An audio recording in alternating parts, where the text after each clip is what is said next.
Good morning. आज मैं बना रही हूँ मूंग की सैंडविच। ये मूंग मैंने उबाल कर रखे हैं और प्याज और हरी मिर्च अब इसमें डालूंगी।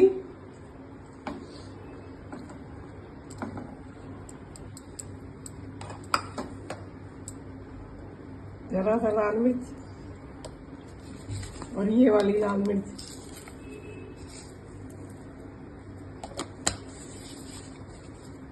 नमक मैंने पहले डाला हुआ है इसलिए जरा सा डालूंगी।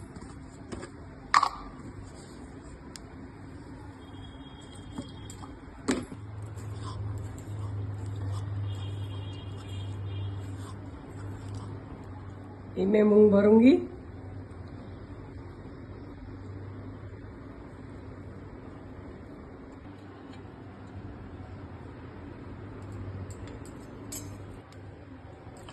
ऐसे